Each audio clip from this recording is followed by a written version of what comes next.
chosen one. Pause for a moment and listen carefully, because something has shifted around your life, and this is not your imagination.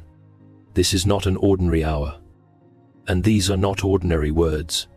Heaven is interrupting the silence that surrounded your pain, and the reason you are hearing this now is that the season that tried to bury your voice is coming to an end. What was done to you was seen. What was taken from you was recorded. What was whispered against you in hidden places did not escape the eyes of God. Some people believed they had already closed the story over your life. They thought they had drained your strength, stolen your momentum, and walked away with what should have remained in your hands. They thought your silence meant defeat. They thought your patience meant weakness. They thought the delay meant heaven would never answer. But they were wrong. The God who watched you weep in secret also watched the injustice unfold in full detail. And what looked like divine silence was never abandonment. It was preparation. It was order being established behind the veil. It was the invisible hand of God, arranging a moment that no human power could stop. Chosen one, you have endured more than most people know. You carried betrayal without becoming bitter. You carried loss without letting go of your faith. You stood in places where others would have collapsed. And even when your heart was tired, something holy kept you standing. That is why this moment matters. The shift in your life is not random. It is the beginning of reversal. It is the first trembling before exposure, the first signal before restoration, the first movement before justice rises in a way that cannot be denied. And I need you to hear this deeply. You are not forgotten. You are not late. And you are not abandoned. You are being summoned into a new season where what was hidden will be revealed. What was stolen will be addressed. And what belongs to you will not remain in the wrong hands forever. If this word is already speaking to your spirit, come on. God is restoring what was stolen from me. Like this video, subscribe to the channel, and share this message with someone who needs to be reminded that heaven has not forgotten their name. What happened to you was never invisible to heaven, even when it was invisible to everyone around you. There were moments when the injustice felt unbearable, when you watched people benefit from what you built, when you saw others move ahead using your labor, your loyalty, your ideas, and even your quiet sacrifices, as though they had a right to what was never theirs. In those moments, it may have seemed as if the story had already been decided against you, as if the silence surrounding your loss was proof that no correction would ever come. But heaven was never passive. Heaven was never confused. Heaven was never absent. While you were trying to understand the pain, God was already measuring the weight of every hidden act, every false motive, every hand that reached for what had been entrusted to you. This is where many lose heart. Because when judgment does not come quickly, people assume it will not come at all. Delay begins to look like permission. Silence begins to feel like approval. But God does not move by the panic of human timing. He moves with precision, with order, with full authority over what appears delayed to the natural eye. There is a season for revealing, and there is a season for overturning. And you are approaching both. Scripture says, there is a time for everything, and a season for every activity under the heavens. Ecclesiastes 3:1. That means the season of hidden theft is not endless, and the season of quiet suffering is not permanent. What you carried in tears has not been dismissed. What you endured in private has not been erased. Every time you questioned yourself, every time you wondered if you were too trusting, too patient, too willing to give without guarding your own heart, heaven was still watching. And even the pain itself was not wasted. As C. If Ficht Lewis wrote in The Problem of Pain, pain insists upon being attended to. What wounded you also awakened you. What broke your ease sharpened your discernment. What tried to silence you is about to become the very place where God reveals how deeply He has been involved all along. So do not mistake the past silence for divine indifference. It was the stillness before holy movement. It was the pause before order. And what comes next will make it clear that God never lost sight of your name. What was taken from you was never small. And that is why the pain refused to stay on the surface. This was not just about one lost opportunity, one delayed breakthrough, one closed door, or one unfair moment that others expected you to forget and move past as if it meant nothing. No, this reached deeper than that. It touched your confidence. It touched your peace. It touched your ability to move forward without hearing the echo of what happened behind you. It interrupted the momentum that had taken years to build. And it planted questions in places that once felt secure. There were nights when your mind would not rest. Nights when you replayed conversations, replayed warnings you missed, replayed the exact moment something shifted and you realized that what was happening around you was not accidental. And that realization carried its own kind of grief. Because the deepest wound was not only that something was stolen, it was that it was stolen by hands that had access to you, by people who stood close enough to learn your patterns, hear your heart, study your labor, and then use that nearness as a weapon. That kind of betrayal does not leave a shallow scar. It shakes the inner world. It makes a person question their discernment, question their generosity, question whether being sincere in a calculating world is a strength or a liability. It steals more than a thing. It steals time. It steals ease.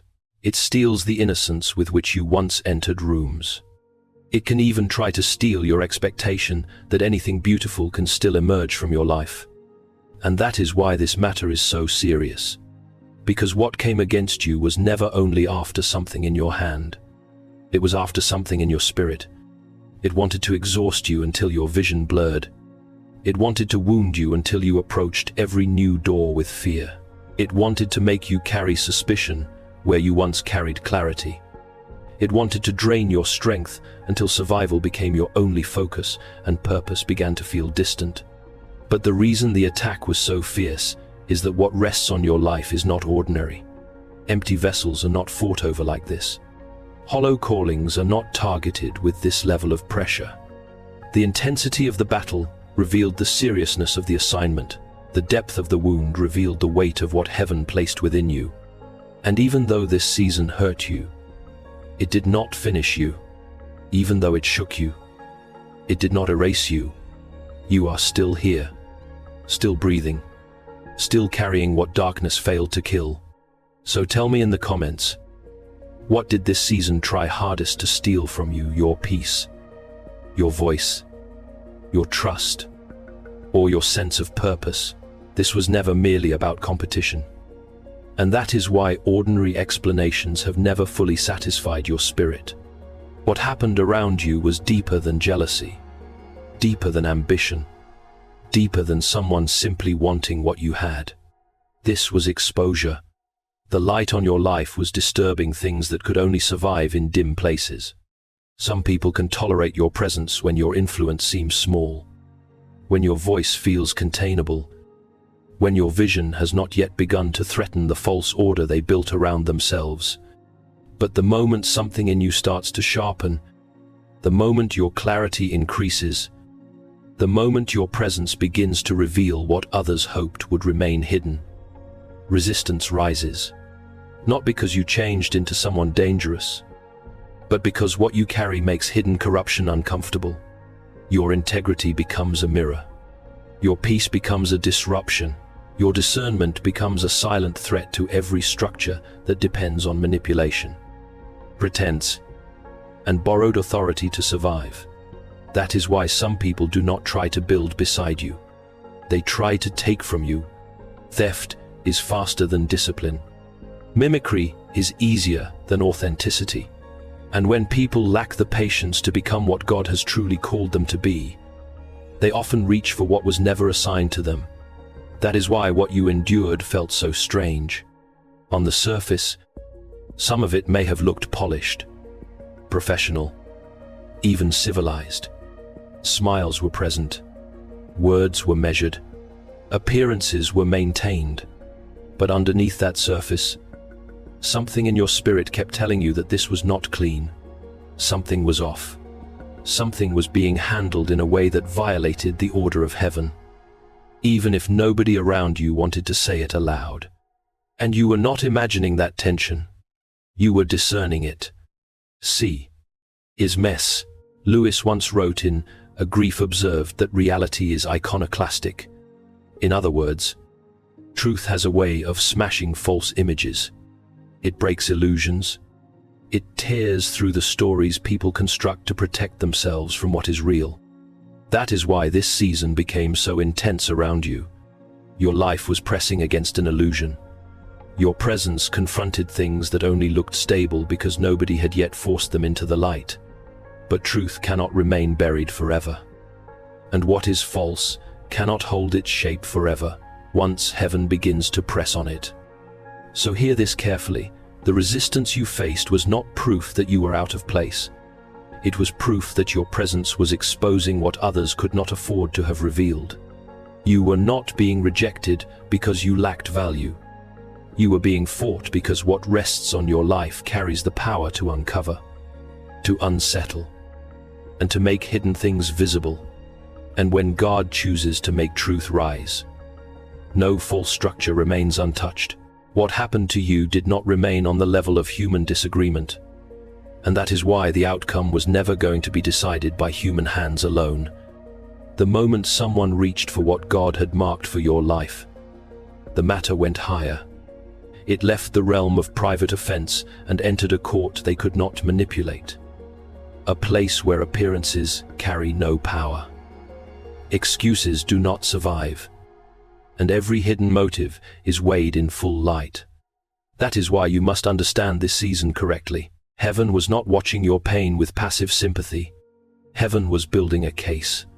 While people assumed the silence meant safety for the guilty, the record was still being written. Every act of deception, every calculated move, every attempt to profit from your loyalty, your labor, your ideas, your trust, was being measured with terrifying precision. Some of your enemies thought time would protect them. They thought enough delay would erase the seriousness of what they had done.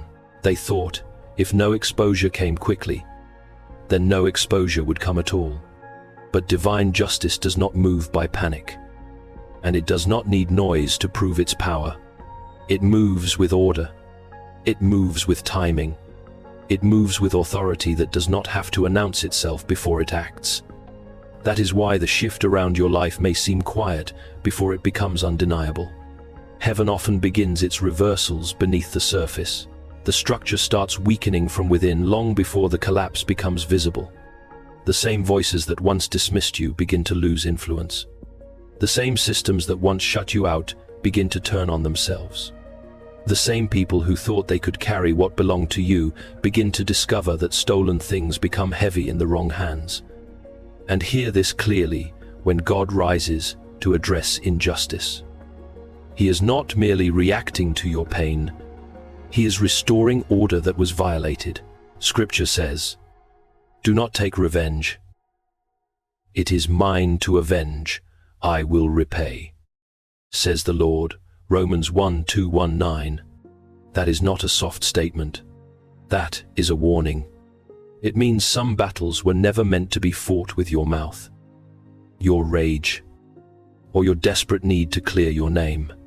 They were meant to be handed over to the God who sees what human courts miss and who answers in ways no human strategy can stop. This is why some people were allowed to keep rising for a season, because heaven was not finished revealing the pattern. God does not expose fragments when he intends to reveal the whole design. He lets the hidden structure show itself fully. So when the turning point comes, no one will mistake it for a coincidence. And when that turning point begins, it will not only affect them, it will affect you. Doors that resisted you will loosen. Spaces that felt blocked will open. Your name will begin to move differently in rooms you have never entered. Peace will return before explanation does. And that peace will be your sign that heaven has stepped into the matter. So do not confuse silence with surrender. And do not mistake delay for defeat. Your case was never abandoned. It was transferred. Tell me in the comments if you believe this battle was bigger than what human eyes could see. And declare it boldly, God is fighting my case. There were moments when you could have spoken, moments when you could have exposed names, defended your record, forced the issue, and made sure everyone knew exactly what had been done to you. And if you are honest, there were moments when the pressure to do that felt overwhelming. Because silence can feel expensive when you are the one carrying the wound. It can feel as though restraint is helping the guilty and punishing the faithful. It can feel as though your quietness is allowing a false story to breathe, while the truth remains buried under the weight of other people's confidence. But what you did not fully understand then is what heaven is making clear now. You were being restrained for a reason. You were not being silenced because your voice lacked power. You were being held back because this battle could not be won at the level where it began.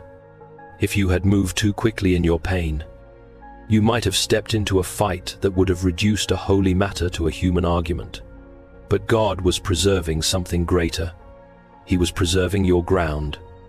He was preserving your integrity. He was preserving the difference between your spirit and the spirit that came against you. That restraint cost you. It costs you explanations. It costs you the temporary satisfaction of being seen as right. It cost you the emotional release of saying what you knew, but it also protected you from becoming what wounded you. It kept bitterness from taking root, where authority was supposed to grow. It kept rage from speaking in a season where heaven needed your surrender more than your reaction. This is why your silence was never a weakness. It was discipline under pressure. It was obedience in a place where obedience felt unfair. It was a strength that did not need to prove itself immediately to remain real. And now you are beginning to see why vengeance was never assigned to you. You were not called to spend your anointing trying to drag darkness into the light by force. You were called to remain clean until the light of God made darkness expose itself. That is a different kind of power, a deeper kind of power, the kind that does not panic when justice seems delayed, because it knows heaven has not stepped away from the scene. So do not grieve the fact that you were held back. Do not resent the season where your hands were tied and your mouth felt guarded. That restraint was not your loss. It was your protection. It was the line God drew between your future and the poison of this battle. And because you did not destroy yourself trying to repay what only God could answer, you are now positioned to receive something far greater than vindication. You are being positioned for restoration with weight, for peace without pretending, and for a kind of elevation that cannot be accused of being built by flesh. Restoration will not come by returning you to the exact place where you were wounded, because God is not rebuilding your life around the same pattern that broke your trust. That is why you must understand this next season correctly. What heaven is doing for you is deeper than replacement and wiser than repetition. Some people still imagine restoration as a simple return, as if God's answer is merely to put you back into the same rooms, the same relationships, the same systems, and let you try again with greater caution this time. But that is not how divine order works. God does not restore by sending you back unprotected into the environment that taught you how easily people can misuse access. He restores by repositioning you. He restores by strengthening what was weakened, by returning what was stolen in a purer form, and by closing doors that your wounded heart might still be tempted to call destiny. That is why some things from the past will not be recovered in the shape they once had. Some relationships will not be revived. Some spaces will remain behind you. Some conversations will never happen. Some apologies will never arrive in the form you once hoped for. And difficult as that may feel, it is not proof that restoration failed.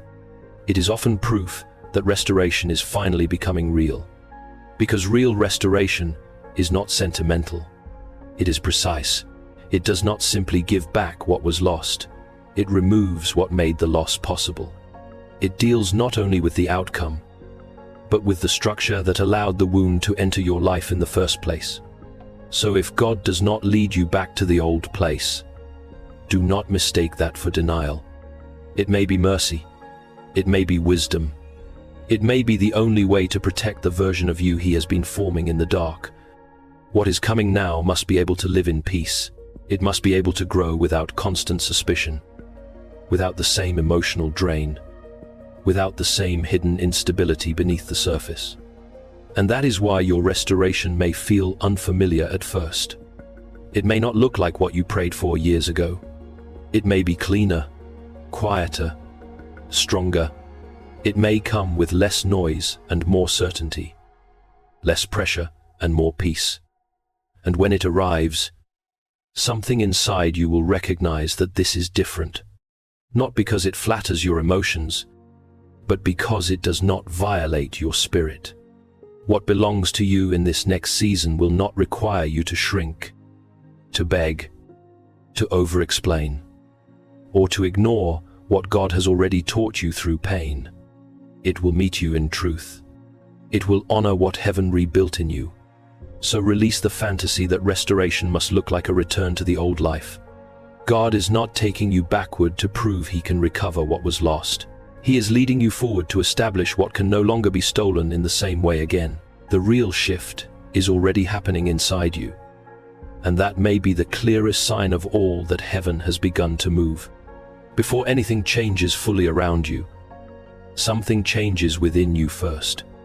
That is the pattern. That is the order. God does not simply alter circumstances and leave the inner world untouched. He begins where the most serious damage was done. He begins in the mind that carries too many questions, in the heart that learned to brace for disappointment, in the spirit that kept standing even when it was tired of being strong. And if you look closely, you can already see the evidence. The things that once triggered you instantly do not hold the same power they used to. The memories are still there, but they no longer rule you with the same force. The thought of what happened may still pass through your mind, but it does not crush your breathing the way it once did. The names, the places, the moments that used to shake your peace are losing their grip. That is not emotional numbness. That is healing. That is God restoring order where chaos once lived. That is heaven, rebuilding your inner world so that your future is no longer at the mercy of your past. And something else is happening too. Your discernment is returning sharper than before. You are beginning to sense more quickly what carries peace and what carries pressure. You are noticing the difference between what is aligned and what only looks appealing on the surface. You no longer feel the same need to force conversations, rescue connections, or keep explaining yourself to people who have already decided how they want to see you. That need is breaking. That striving is loosening. That old exhaustion is lifting. Why? Because authority is beginning to settle in your spirit, quietly, deeply, without spectacle. The shame that once tried to attach itself to your loss is also starting to dissolve. That lie that whispered, "If this happened to you, maybe you were not enough," is losing its voice. That lie that said you missed God, that you were too weak, too trusting, too slow, too unaware, is being exposed for what it always was, a cruel distortion trying to turn pain into identity. But what happened to you is not your identity. It was a season. It was a battle. It was a wound. It was not the final name over your life. And because that lie is weakening, clarity is strengthening. You are no longer operating from innocence alone. You are operating from understanding. You are becoming less reactive and more discerning, less desperate and more steady, less available to confusion and more anchored in truth. This is the hidden miracle many people miss. Before restoration becomes visible, it becomes internal. Before God reorders what surrounds you, He stabilizes what is within you. So tell me in the comments, have you noticed this change in yourself? Have you felt the grip of old pain loosening? If you have, declare it boldly, I am healing, and I am seeing clearly. Your new season cannot be carried with a survival mindset, because survival was only for the place you were passing through, not for the place God is establishing around you now. For too long, you had to think in terms of endurance. How do I get through this? How do I protect myself? How do I keep moving when the ground beneath me does not feel stable? And that way of living served its purpose for a season. It helped you stay standing when confusion was loud, when disappointment was heavy, and when trust felt costly. But the next chapter of your life will demand something different from you. It will demand stewardship. It will demand that you stop measuring everything by fear of loss and start discerning what deserves access to the life God is rebuilding. Survival clings to anything that looks like relief. Stewardship waits for what carries peace. Survival says yes too quickly because it is afraid another chance may never come. Stewardship is not rushed. It knows what is truly meant for you will not require panic to enter your life. That is why your tolerance for disorder is decreasing. Conversations that once seemed normal now feel draining. Environments you once endured now feel misaligned. People who once had easy access to your time, your energy, your ideas, and your emotional space may begin to feel strangely out of place. That is not because you have become cold. It is because clarity has become stronger than convenience. You are no longer being prepared merely to survive loss.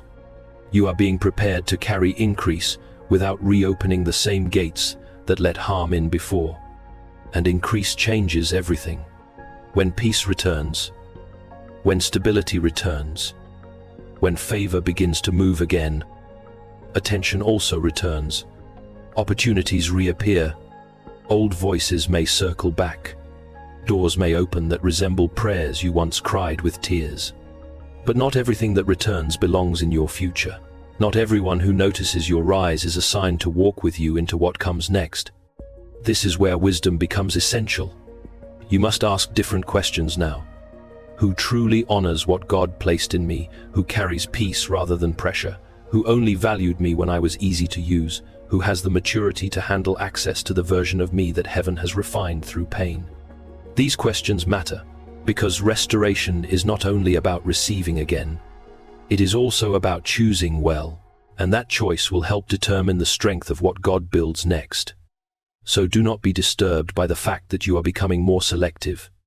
Do not apologize for moving slower, listening deeper, or protecting your peace more intentionally. This is not fear. This is stewardship. This is what happens when someone who has walked through fire no longer wants to hand the keys of their future to what God already delivered them from. What belongs to you will not return in confusion. And that is how you will know that God is the one restoring it. In the past, so many things around you carried pressure. Doors seemed to demand immediate answers. Opportunities arrived wrapped in urgency. Relationships pulled on your heart before they ever brought peace to your spirit. You were often forced to move while still bleeding, to decide while still exhausted, to trust while still trying to recover from what betrayal had done inside you. But the season that is coming upon your life will not carry that same atmosphere.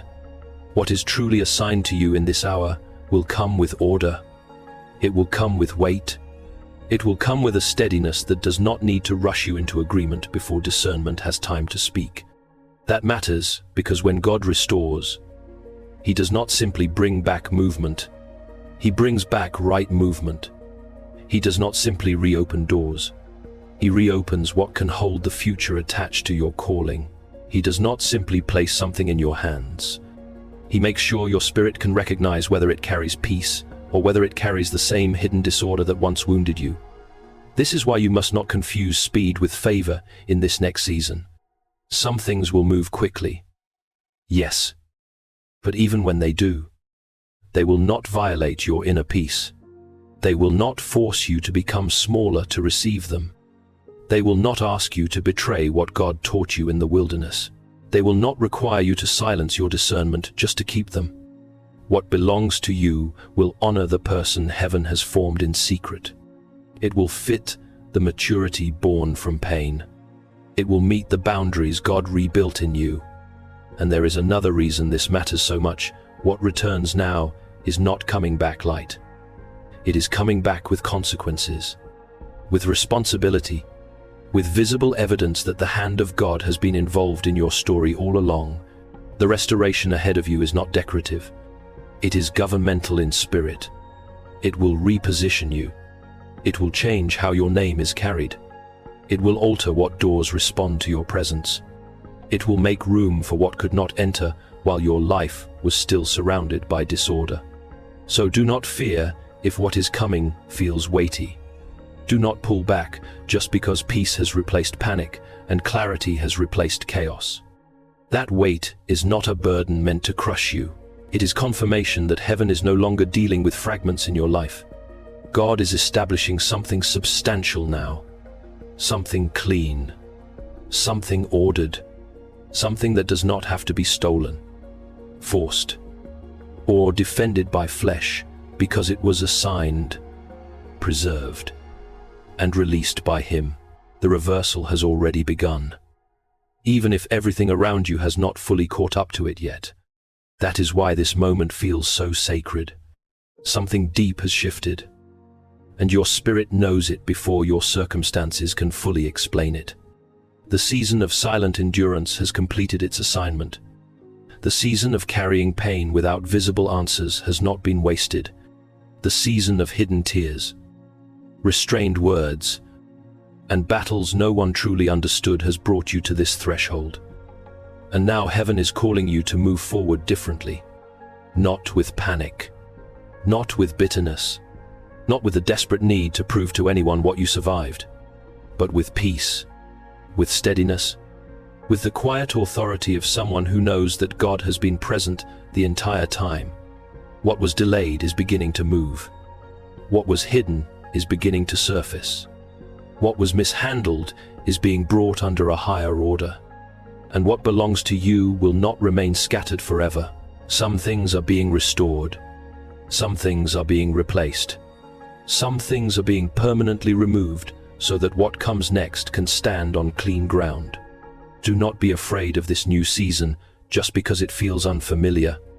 You have never been here before in this version of yourself. You are not the same person who entered the season of loss. You are clearer now, stronger now, more discerning now, more anchored now.